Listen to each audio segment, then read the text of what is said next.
messieurs, bonsoir et bienvenue à votre émission La Parole au quotidien. Alors, dans les 2 dernières émissions, nous avons abordé on a beaucoup discuté des apôtres. Et cette semaine, nous allons réaliser la dernière émission de cette suite, les apôtres, et ce sera l'émission de conclusion. Comme à l'habitude, m'accompagnant en studio, le curé du secteur Est de la MRC du Rocher-Percé, oui, M. Serge Tidjani. Alors, tout d'abord, bonsoir, M. Serge. Bonsoir, monsieur et madame qui nous recevez chez vous. Ça fait toujours plaisir et je suis heureux d'être là et de pouvoir partager ce temps avec vous. Alors, bienvenue encore une fois dans les studios de la télévision communautaire de Grande-Rivière. Alors, comme on le disait, ça va être l'émission de conclusion en ce qui concerne les apôtres et nous allons parler plus particulièrement de Matthieu, Judas, Thomas, Simon le Zelote, Barthélemy et Philippe. Voilà. Et Matthieu et Simon, qui avaient peut-être une connotation particulière en termes, entre guillemets, on pourrait peut-être les appeler les ennemis. Et Barthélemy et Philippe, eux, étaient plutôt amis. Des amis. Et Judas, je n'ai pas besoin d'expliquer aux gens, on le connaît très bien. Moi, je l'appelle le mal-aimé de la gang. C'est vrai, hein, c'est vrai. Peut-être pas avec un argument excessivement solide, mais il est vrai que de par l'acte qu'il a fait, là, il est un peu le mal-aimé. Oui. Alors, c'est pour ça je me suis dit, comme on l'a commencé déjà les 2 dernières émissions, on va boucler cette émission en voyant les 6 autres apôtres. Et justement, peut-être qu'on va commencer par les 2 qui nous paraissent plus sympathiques. Plus sympathiques, les 2 amis, oui. Barthélemy et Philippe. Et je fais remarquer que Barthélemy, dans certaines versions, au lieu d'être appelé Barthélemy, va être appelé Nathanaël. Ah. Alors, c'est la même personne. Moi, je l'avais appelé Barthélemy, c'est le même gars, là. Oui, c'est le même gars. Alors, si vous prenez, selon que vous prenez l'évangile de Luc ou l'évangile de Matthieu, ou selon une liste, il va s'appeler Barthélemy dans cette liste-ci. D'accord. Dans l'autre liste, il va s'appeler Nathanaël, juste pour comme embrouiller les gens. Il a même un autre 3e nom qui est Thaddée. Ah oui. Thaddée, qui est comme une autre transformation de Nathanaël. Alors, pourquoi utiliser le terme ami? Pourquoi on utilise le terme ami? C'est que selon l'évangile de Jean, c'est Philippe qui rencontre Jésus le premier. Et Philippe va aller voir Barthélemy, son ami, pour lui dire, celui qu'on attendait, le Messie d'Israël, je l'ai rencontré, c'est Jésus. Donc, il y a quand même déjà comme une connexion humaine, j'allais dire, et même spirituelle entre les 2. Philippe, je vais revenir encore sur lui tout à l'heure seul, mais les 2 amis ensemble, Philippe vit une expérience, parce qu'il était disciple de Jean-Baptiste, il vit une expérience avec Jésus, après avoir passé une journée avec, et il s'en va voir son ami. Et il partage son expérience et j'ajoute son espérance aussi. Parce que pour que je vienne partager quelque chose avec vous, c'est que je sens que nous avons un lien pour le partager. Sans doute que ces 2 gars-là, Barthélemy et Philippe, ont souvent parlé du Messie, ont souvent réfléchi, ont souvent pensé à l'espérance d'Israël, ont vraiment partagé leur foi. Alors quand l'un trouve quelque chose, il va le partager. Quelle beauté même dans la façon de cheminer ensemble. Et Barthélemy, quand Philippe va lui dire « j'ai rencontré le Messie », voyez-vous sa réaction dans l'évangile de Jean? Quand Philippe dit « c'est Jésus de Nazareth », Barthélemy devient comme sceptique et même dédaigneux. De Nazareth. Qu'est-ce qui peut sortir de là de bon? Voyez-vous, il remet en cause. Et Philippe ne fait pas de discours. Viens et tu verras. Comme pour lui dire, ce que j'ai vécu là, ça ne se parle pas. Mais viens faire ton expérience. Dans la dernière émission, on parlait du lien de frère. Oui. Là, maintenant, on parle d'un lien d'amitié. D'amitié. Et sans même apporter d'argument, lui disant simplement, viens vivre l'expérience par toi-même et tu verras. Et moi, quand je vois ces 2 amis-là, je dis quoi de plus beau en amitié? Même sur les raisons humaines, les valeurs humaines, j'ai vu quelque chose de magnifique, je le partage avec mon ami. C'est ça l'amitié aussi. Et c'est ça que... Et Philippe emmène comme ça Barthélemy à Jésus. Et quand Barthélemy arrive à Jésus, avant que les deux ne prononcent même la moindre parole, Jésus va rendre un très grand témoignage à Barthélemy. Voici un vrai fils d'Israël qui ne s'est pas fait de mensonges. Barthélemy est surpris. Comment ça? Comme pour dire, depuis quand on se connaît? Et Jésus lui répond, avant que Philippe ne t'ait parlé sous le figuier, moi je te connaissais. Il est tout surpris. Et tout de suite, au premier contact avec Jésus, Barthélemy va faire déjà un acte de foi. Tu es le Messie, le Fils du Dieu vivant. Tu es le Sauveur d'Israël. Oui, je le crois. Tout de suite, à ce contact-là. Dès le premier contact. Dès le premier contact. Et Jésus va lui dire, je te dis que je t'ai vu sous le figuier et à cause de ça, tu as fait ta profession de foi. Mais tu verras encore des choses plus grandes encore. Et c'est comme ça que Barthélemy entre dans l'équipe des 12. Et ce que je raconte là, c'est le tout premier chapitre de l'évangile de Jean. Alors, premier chapitre et deuxième chapitre, vous le voyez tout de suite. Tout de suite, les premiers disciples, chapitre 1 de l'évangile de Jean. Ça nous permet de voir comment, dans notre cheminement spirituel, on peut en attirer d'autres. Aujourd'hui même. Aujourd'hui même. Je trouve ça parfois pour contextualiser, pour voir nos réalités. C'est inspirant. Si moi, je vis quelque chose qui m'élève, qui m'enrichit, même spirituellement, que je ne sois pas gêné de le partager avec l'autre. Aujourd'hui, c'est comme si on peut tout partager, mais notre vie spirituelle, là, parle-en pas. Il ne faut pas choquer les gens. Mais tu peux apporter une richesse à l'autre. Philippe n'a pas dit, tu vas y croire. Viens et vois. J'ai déjà dit dans d'autres échanges, nous autres qui venons à la messe, vous allez dire, ça y est, j'y joue au curé, je ne peux pas faire autrement, je suis désolé. Si de temps en temps, on disait à nos voisins, à nos amis, viens et vois avec moi, à nos collègues au travail, pourquoi pas? Je peux dire à mon collègue, viens, on va à un cinéma ensemble, viens, on va au golf ensemble. Et notre spiritualité, et notre expérience spirituelle, je peux le dire aussi. Et c'est là que je vois Barthélemy et Philippe qui m'enchantent. Ce que je vis, je le partage avec l'autre en disant peut-être que ça peut lui marcher aussi.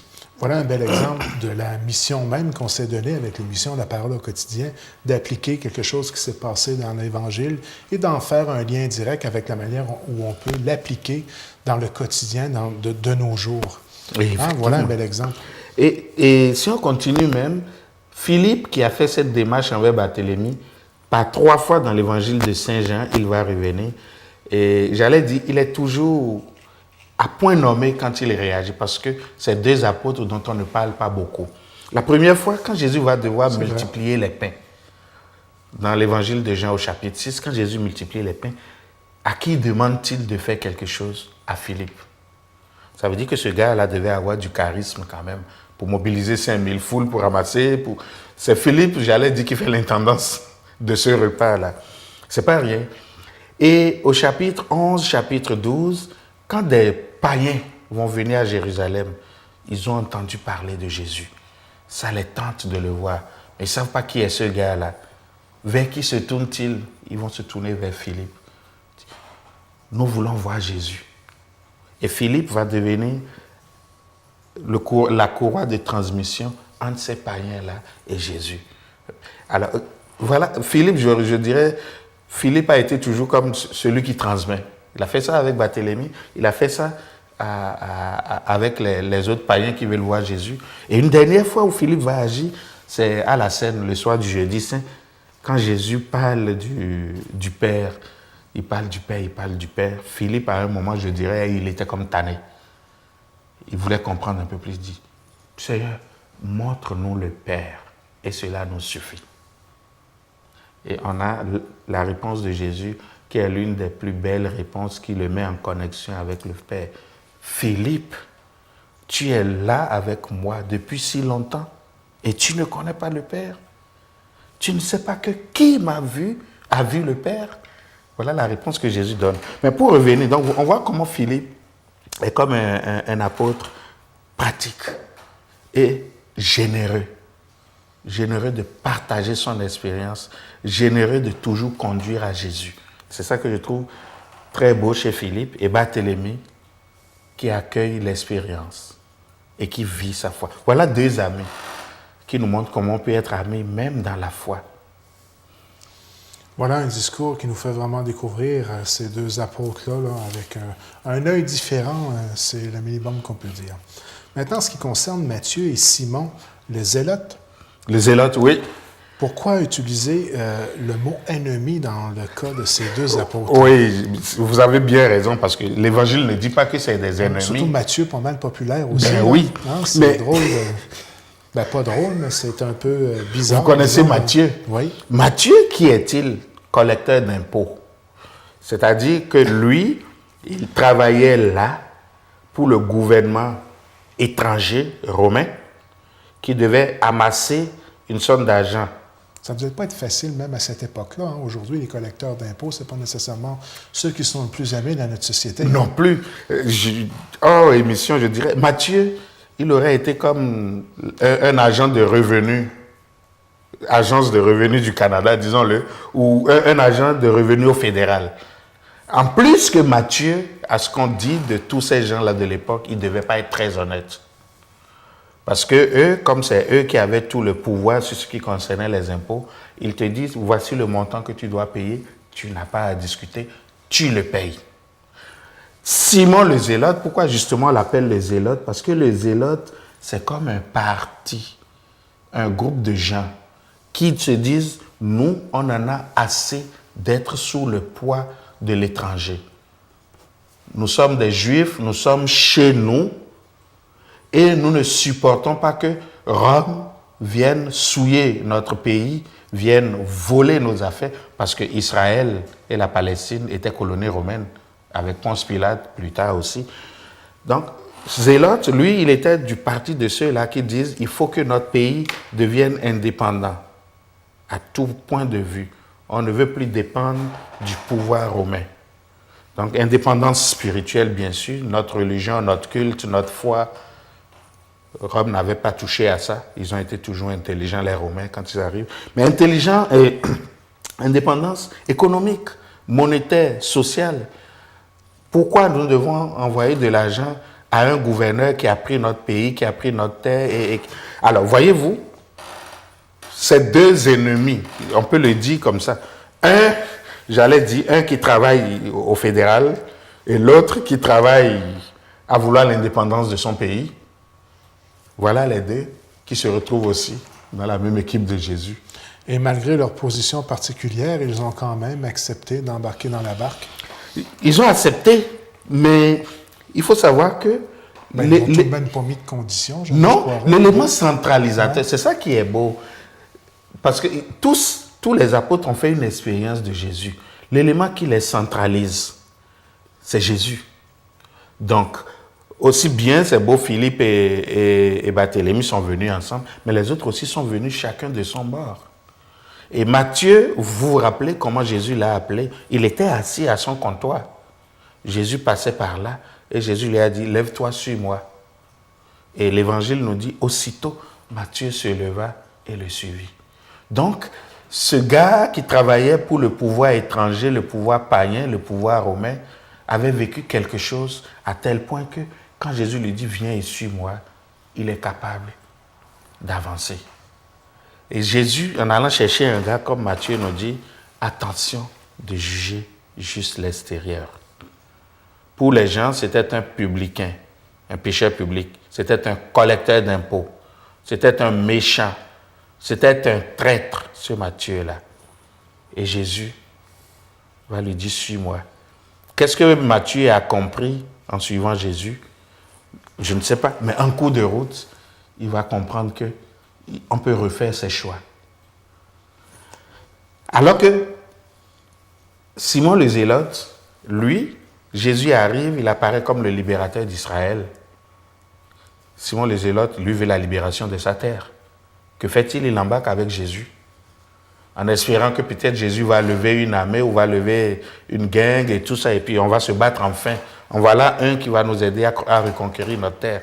Mais en cours de route, il va se rendre compte que le pouvoir dont Jésus parle, le royaume que Jésus veut bâtir, ce n'était pas un royaume seulement politique. C'était plutôt de l'ordre spirituel, de l'ordre de la promesse de Dieu.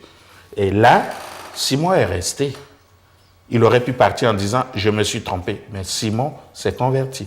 Donc voyez-vous, que ce soit Matthieu, l'homme d'argent, ou Simon, l'homme du pouvoir, les deux, autour de Jésus, ont réussi à changer, c'est ça une conversion, changer de direction dans leur lutte ou leurs acquis. En ce qui concerne Thomas maintenant. Cher Thomas, cher Thomas, je dis cher Thomas parce qu'on le connaît, on l'appelle l'homme de l'évidence, l'homme des preuves, à cause de l'événement de la fin, quand Jésus est ressuscité et qu'il n'était pas là. C'est l'évangile de Jean qui nous rapporte ça, et que les autres disciples disent à Jésus, on a vu le Seigneur. Et Thomas, vous connaissez sa réponse, si je ne vois pas moi-même, si je ne vois pas les trous des marques dans ses mains, si je ne plonge pas ma main dans son côté, de grâce, monsieur, jamais j'y croirai. C'était clair. Ça veut dire que Matthieu avait vécu, et pas Matthieu, excusez-moi, Thomas avait vécu son expérience de Jésus. Il avait eu ses espérances. Mais à la mort de Jésus, c'était comme s'il était désabusé. Il dit, bon, ça va faire, on va passer à autre chose. Que les gars là viennent lui dire, ensuite il est ressuscité. C'est de trop. Pouce, mais pouce égal, non? Et puis, il faut le dire, l'atmosphère devait être épouvantable à ce moment-là parce que ça avait vraiment dérapé. Là. Personne ne s'attendait. Personne ne s'attendait. Ça avait vraiment dérapé, comme vous dites. Ouais. Ils ont tous fui, ils se sont retrouvés, puis lui n'était pas là. On vient lui dire, on a vu le Seigneur qui est ressuscité. Il dit non, j'embarque pas. Et comme pour Jésus, sa résurrection était le noyau qui allait faire l'avenir de la mission, que fait Jésus? Il revient 8 jours après. J'allais dire juste pour Thomas. Et il dit, Thomas, viens là. Regarde mes mains, plonge-les. Ne sois pas incrédule. Ça a dû être quelque chose à vivre, pas à peu près. Hein? C'est ça. Tu remets en doute et puis quand c'est arrivé, lui, voyant Jésus, il ne demandait pas à aller jusqu'à toucher. Jusqu'à toucher. Jésus lui dit, garde. Viens-t'en. Viens-t'en, puis tu t'as dit que c'était ça, pourquoi? Vas-y, touche. Vas-y, puis là, tu vas croire. Ouais. Parce que croire ce qui se passe là, c'est important pour la suite de ta mission. Et on voit, est-ce que Thomas a touché, est-ce qu'il n'a pas touché? On ne sait plus. Mais tout de suite. Entendons-nous que ça a dû être un témoin très efficace. Très efficace. Ouais. Parce qu'il dit, il s'est mis à genoux, il dit tout de suite, mon Seigneur et mon Dieu. Il fait un acte de foi. Tout à fait, oui. Donc voilà notre Thomas. Et Thomas, on le trouve souvent sympathique parce qu'il nous ressemble. Il nous ressemble. Oui. C'est l'homme de foi qui est appelé à garder la foi malgré les évidences contraires. Et ça, pour finir un peu avec Matthieu, la belle phrase ou le beau témoignage, Thomas, parce que tu m'as vu, tu as cru. Heureux ceux et celles qui croient sans avoir vu. Et voilà exactement ce que nous vivons actuellement en tant que chrétiens.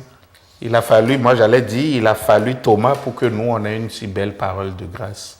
Si Thomas avait tout avalé, nous, on n'aurait pas eu heureux ceux qui croient sans avoir vu. Donc voilà notre Thomas.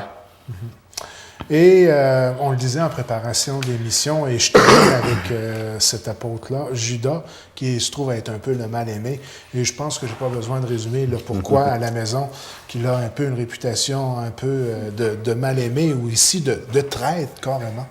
Vous voulez que je vous fasse une blague, ou ça, je ne sais pas comment les auditeurs vont le prendre à la maison. Mais je pense qu'ils commencent à savoir que j'aime m'amuser aussi dans les choses sérieuses.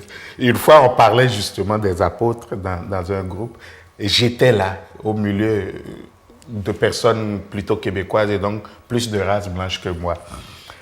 Et le pauvre monsieur, sans y avoir pensé, quand on arrive à Judas, il dit, lui, c'est le mouton noir des apôtres.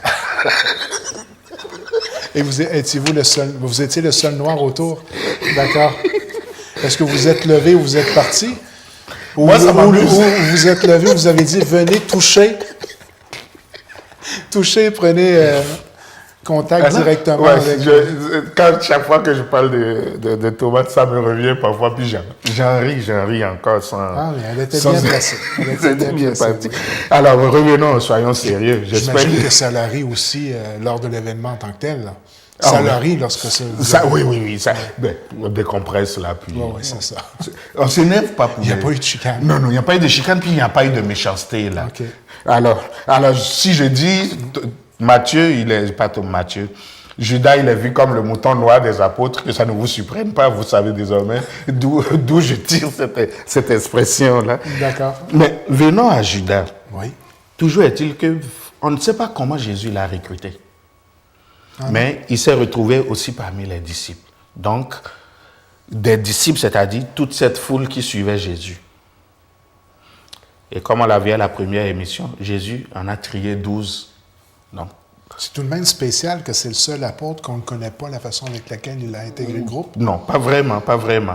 Mais il devait être quelqu'un de bon à la base. Pourquoi je dis il devait être? On ne sait pas comment Jésus l'a recruté, mais on sait quelle confiance Jésus lui faisait. Ils étaient 12 à être tout proches de lui, plus les autres femmes, plus les équipes. Mais qui est-ce qui gardait la bourse, qui était le trésorier, j'allais dire le président du conseil du trésor du groupe des apôtres avec Jésus? C'était Judas. C'était le trésorier. Donc Jésus lui faisait quand même confiance. Tu ne donnes pas ton argent à n'importe qui. C'est lui qui gérait, c'est lui qui faisait les achats qu'il fallait faire, c'est lui qui assurait l'intendance, qui donnait l'argent aux pauvres, l'aumône, tout ça. Puis on le retrouve. Voilà la job de Judas. Donc, il devait être un homme de confiance, ou du moins un homme en qui Jésus avait confiance. Il a été manipulé par sa propre... Mais plus tard, les apôtres vont dire qu'il a été cupide, comment on va dire, il s'est senti cupide. Mais on sait ce qui est arrivé dans les évangiles. Sorti des évangiles, on peut analyser, on peut réfléchir. Mais dans les évangiles, qu'est-ce qui arrive à Judas? Il va voir les chefs des prêtres et il dit, combien me donnerez-vous pour que je vous livre ce gars-là? Et on lui dit, 35 pièces. Il prend l'argent. Puis les gens ne savaient pas qui était Jésus. Il n'y avait pas de photo. Il n'y a pas FBI ou CIA où on montre la photo et on te reconnaît. Il n'y a pas de télécommunauté. Il n'y a pas de télécommunauté, il n'y a pas de Facebook pour voir le profil de Jésus en ligne. Là. Alors, qu'est-ce que Judas va faire? Il connaît les routines de Jésus. Il va dire, tel jour, à telle heure, rejoignez-moi. Et celui que je vais embrasser, c'est lui, votre homme. Tenez-le bien, parce qu'il est très fort, il peut vous jouer des tours et s'en aller. Il a déjà vu Jésus s'enfuir d'autres fois avant. Et voilà comment Judas va livrer Jésus. Puis quel geste... Triste. Hein, c'est aller embrasser la personne que tu vas livrer. Et d'ailleurs, l'allusion de Jésus je dirais, montre la tristesse que Jésus dit. Judas, c'est pas un baiser que tu livres le Fils de l'homme? Comme pour lui dire, un geste qui devait être amical est devenu un geste de trahison pour toi. On peut sentir la tristesse, la peine de Jésus quand ça arrive. Mais ça, c'est Judas que les évangiles nous présentent. C'est aussi mais il y a aussi une dure phrase de Jésus par rapport à Judas. Parce que souvent, quand on parle de Judas, on finit par se demander, comment se retrouve-t-il parmi les apôtres? Où est-il? Où est-il avec Jésus maintenant? Puis, toutes ces questions qu'on aime, moi je dis qu'on pose plus comme question que pour chercher des réponses. Mais Jésus de Judas va dire, le Fils de l'homme s'en va, comme cela est écrit. Mais malheur celui par qui le Fils de l'homme est livré. Il aurait mieux valu qu'il ne fût pas né. C'est dû quasiment comme une malédiction. La question, quand on lit la Bible et qu'on l'interprète, est-ce que c'est juste dit par rapport à Judas ou c'est dit par rapport à tous les Juifs qui ont livré Jésus? Ça, il y aura toujours cette marge-là qu'on ne pourra pas combler. Et j'espère qu'on ne va pas aller jusqu'à élargir ceux qui n'accueillent pas Dieu dans leur vie. On ne peut pas être négatif à ce point-là. On ne peut pas être négatif à ce point. D'ailleurs, Judas, on sait comment il a fini. Quand il a vu que Jésus ne réagissait pas, qu'on le battait, et qu'on allait le faire mourir, qu'on allait le crucifier, qu'est-ce qu'il a fait? Il a regretté. Il a regretté. Il est pris de remords, parce que c'est deux mots différents. Regretter et être pris de remords, émotivement, ce n'est pas pareil. il est pris de remords, il a pris l'argent, il est venu le redéposer. C'est quoi la différence entre les deux? Le remords et le regret. Le remords, je compte juste sur moi. Le regret, je compte sur le pardon des autres. Il ne recherchait pas ça, lui, dans le geste. C'est ça le problème qu'on a avec Judas. Parce que, veut pas, même au niveau des Écritures, on sent un réel... content que vous m'ayez expliqué la différence entre les deux, parce que moi, j'aurais mélangé les deux. Regret, remords. Pour moi, tu as des remords, tu regrettes, tu cherches le pardon. Le remords, je le pas juste ressens le pardon pour moi. Puis j'imagine qu'il ne recherchait pas juste le pardon des autres. Il devait rechercher le pardon directement de Jésus. De Jésus. Puis l'a-t-il eu, ne l'a-t-il pas eu? Moi, je dis toujours aux gens, silence et accueillez l'événement. Judas, ce qui a été triste dans le cas de Judas, c'est qu'il est allé se pendre. Il a vu que quelque chose ne marchait pas. Mais humainement, il a pris la solution où il ne se donnait pas la chance qu'on lui tende la main. Et on comprend maintenant pourquoi les autres apôtres ont été si durs vis-à-vis de lui quand le moment est venu de rapporter les événements. Je comprends donc. Vous voyez donc? Parce que Judas, j'allais dire, il n'était plus là pour se défendre. Oui. Mais qu'a-t-il fait de pire que les 10 autres qui ont tous fui? Ouais. Qu'a-t-il fait de pire que Pierre qui a dit « Je ne connais pas cet homme » par 3 fois? Qu'a-t-il fait de pire que les autres? Ce qu'il a fait, je ne peux pas porter et je ne veux justement pas qu'on porte de jugement sur Judas. Est-ce qu'on pourrait dire qu'il était un mal nécessaire? Parce qu'à quelque part, ça en prenait un qui allait... Pour que les Écritures s'accomplissent, il fallait bien qu'il y ait une circonstance qui fasse en sorte que ça se passe comme c'était prévu. Tu sais, Jésus, au fond, on se doute bien qu'il savait tout ça avant même que ça se passe. C'est ça la question. Moi, quand on me pose la question, est-ce que Judas était un mal nécessaire, au risque de décevoir les gens? Je ne suis pas le premier à poser la question. Non, je dis, je ne sais pas. Oui. Je ne sais pas. Le Fils de l'homme s'en va comme il est écrit. Voilà ce que Jésus dit. Oui. Mais fallait-il qu'il s'en aille par Judas? Je ne sais pas. Et j'accepte de ne pas savoir. Bon. J'accepte arriver à ce niveau de dire la suite de l'histoire, quand Judas est allé se suicider, ça se passe entre Jésus et lui. Point. Et que moi, ça me serve de leçon de dire, je peux trahir aussi. Je peux trahir Jésus aussi. Pierre l'a fait. Et Pierre a dit, je regrette. Il a pleuré. Il a attendu que par 3 fois, Jésus vient lui dire, même tu. Puisque par 3 fois, il a dit, je ne te connais pas. Alors que Judas, par contre, en mettant fin à sa vie, a coupé le lien qui aurait pu créer une espérance. C'est sûr que moi, dans ma vie, je ne me comporterai pas, après tout ce que je vis de la parole de Dieu. S'il faut choisir entre Pierre et Judas, je préfère être le traître qui vient demander pardon que le traître qui décide de régler son cas lui-même. Parce que Judas n'a pas demandé pardon à l'offensé, excusez-moi. Ce que Pierre a eu la chance de faire parce qu'il était encore là. Et pour mon expérience de Dieu que je fais, je me dis, si, là je commence à écrire l'évangile avec un si Judas était encore vivant à la résurrection, Jésus lui aurait pardonné probablement. Lui a-t-il pardonné même s'il n'est plus vivant? Je ne sais pas. On ressent de par la discussion qu'on a autour de Judas que ça aurait pu être une émission en soi. Oui. Donc on va conclure en ce qui concerne Judas pour l'émission d'aujourd'hui et tranquillement, pas vite, glisser vers la conclusion. De dire qu'en fin de compte, ces 12 personnes-là qui ont été choisies comme apôtres accompagnant Jésus, ce sont tout de même des gens ordinaires qui vivaient à cette époque-là et de toutes les tranches de la société. Hein? Oui, des gens très simples, très ordinaires.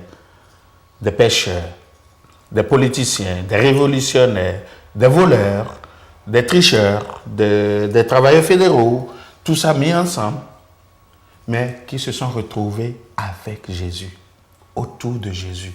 Jésus est devenu le noyau de cette équipe-là. Et ça a marché. Et c'est grâce à eux que nous, à notre tour, on a l'évangile, on a la foi.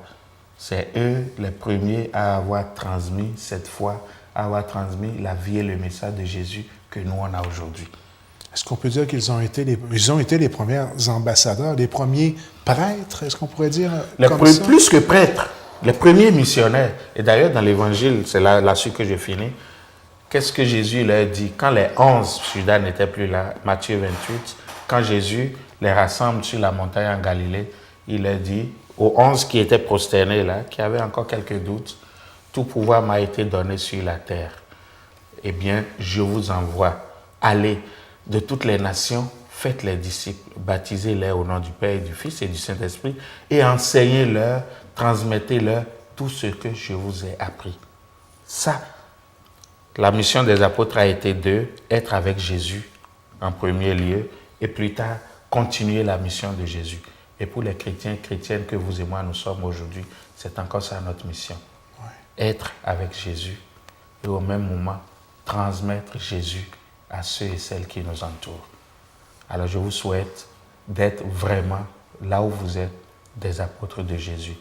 Peu importe vos choix moraux, vos tendances politiques, vos options, vos qualités ou vos défauts, peu importe tout cela, vous voyez que les apôtres n'étaient pas mieux que nous, mais ils ont pu être avec Jésus et ils ont pu transmettre Jésus. Puissions-nous faire comme eux, nous aussi. Bonne semaine à vous.